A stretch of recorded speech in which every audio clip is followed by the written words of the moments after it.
is dead and another is charged in connection with her death after a shoplifting incident gone wrong. WMER 2 News' Jeff Hager has the details of the incident tonight from Cecil County. The three women from Wilmington, Delaware, arrived here at this Walmart Supercenter on East Pulaski Highway in Elkton just after midnight on Saturday. And they spent 45 minutes filling their cart with nearly $1,200 worth of merchandise they had no intention of paying for. When a security officer asked them to produce a receipt, the women headed for their car and began unloading the cart, even as the officer attempted to take their pictures and to get a shot of the car's tag. That's when 35-year-old Kenesha Cunningham made a split-second decision which would ultimately cost her life. At this time, the victim, Cunningham, in an effort to conceal a license plate from being photographed, jumped on the trunk and concealed the license plate with her body. Tragically, one of her alleged accomplices, 38-year-old Shermaine T. Mayo, threw the car into reverse and began speeding across the lot backwards before striking a pair of curbs and trapping Cunningham beneath the vehicle. She was pronounced dead at the scene, a scene which Mayo and a third woman, 26-year-old Denisha Jaquel Harris, fled from on foot before police finally arrested them near a pair of businesses just across Route 40. Going on 24 years, I've never seen or had to respond to such a call.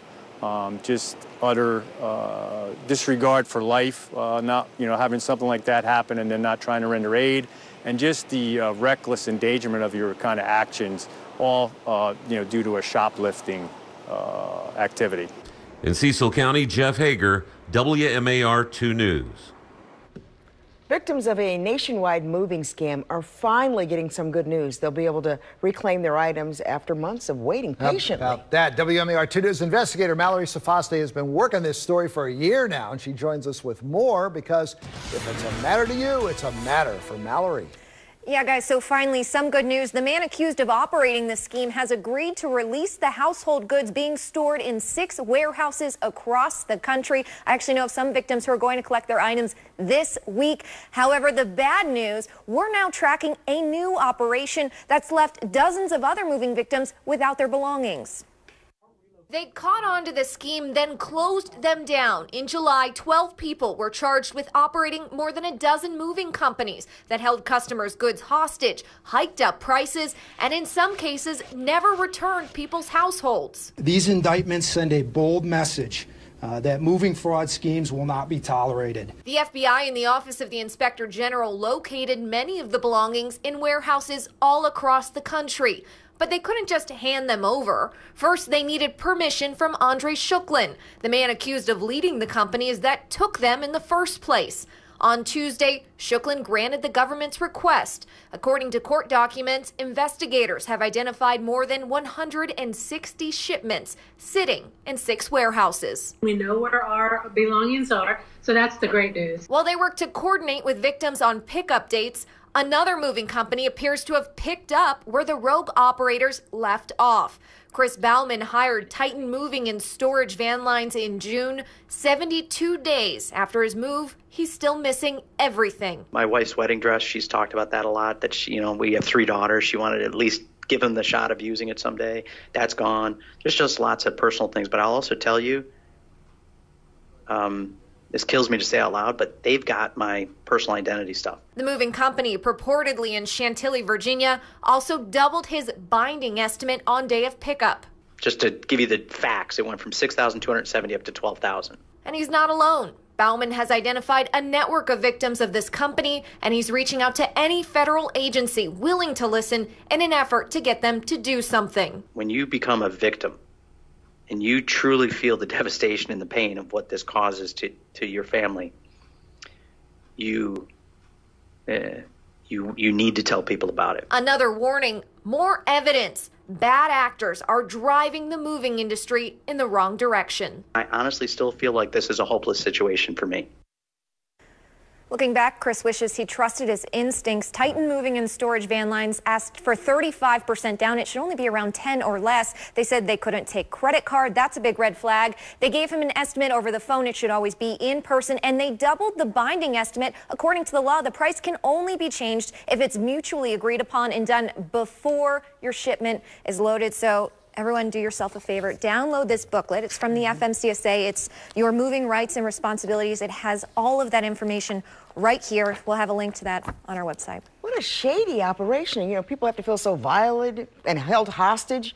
What else have you found out about this company? You know, and it's crazy. It's just like, here we go again, right? Right. So we don't believe that the company is taking any new customers right now. Their website is down. No one answered the phone, and the emails bounced back. We also obtained documents that show as of July 12th, they did not have the authority to move people, but they still continued to do so. Jeez. All right, listen, if you have a matter for Mallory, let her know right now. You can email her at mallory@wmer.com. All right, coming up, he's enshrined in the Pro Football Hall of Fame. How the city plans to honor Ray Lewis. And another governor declares a state of emergency and a warning issued about the massive storm barreling toward the Carolinas. And the forecast is coming together. The leading edge of Florence already starting to show up on radar. We'll have another update on this storm coming up. You're watching WMAR2 News with Jamie Costello and Kelly Swoop. Baltimore City's health commissioner has a new job. Dr. Lena Nguyen has been named president of Planned Parenthood. She made the announcement on Twitter and Facebook this afternoon. Dr. Nguyen will take the new role over on November the 12th. She has been in Baltimore since 2015. Well, in just over an hour, there will be mosquito spraying going on in Aberdeen. And out of concern and potential for mosquito-borne illnesses, this is why they have the spraying. The spraying will happen after 7:30 within a 1-mile radius of the intersection of Post Road at East Bel Air Avenue, and it's recommended you stay inside when they're spraying. Well, the governor of Georgia has now declared a state of emergency. Hurricane Florence is on track to hit the southeastern coast. As North Carolina's governor toured the FEMA staging center in Fayetteville, he issued this warning. This storm is going to be intense, likely historic, and deadly. And we're asking people not to try to ride out a monster. Several major highways in South Carolina were made one-way roads so residents could evacuate safely. You know, the Eastern Shore also keeping a keen eye on Hurricane Florence. On Tillman Island, some charter captains have canceled their fishing trips for the weekend. The Marker 5 restaurant is closing for the weekend because of the storm as well. Yeah, it's just part of the life down here that when the hurricanes are not that high above sea level, so it doesn't take much water to flood the island. Many on Tillman Island remember Hurricane Isabel real well. Had water 4 and 5 feet above the docks, and they definitely don't want to see that again. All right, the American Red Cross here in Maryland is in standby mode, waiting to see what Hurricane Florence brings to the state. And even though we're expected to escape the worst of it, the Red Cross right here is still getting ready to offer disaster relief. Even if the storm misses us, the Red Cross is going to send out truckloads of necessities to help anybody affected by it, from bottled water to cots and blankets. And this facility is stockpiled with supplies, but there are a few items that the Red Cross often needs the most.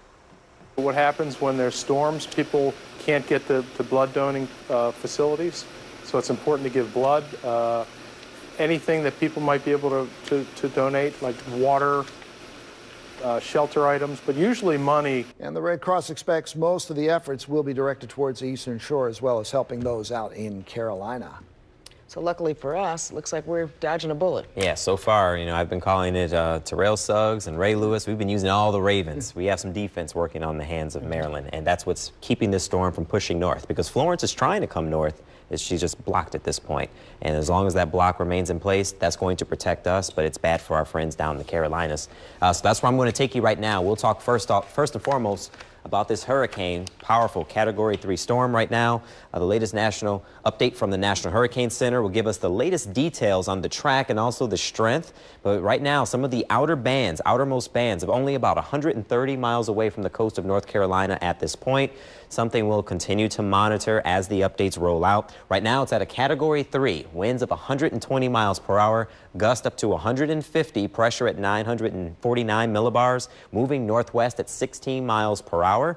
And notice that now we're talking about the coast here, from Wilmington, North Carolina, only 385 miles away from the coast. So here's the latest track. It's still going to be on that beeline heading straight for the East Coast. As we go towards your Thursday afternoon, it will slow down. Winds at around 125 miles per hour, still a Category 3.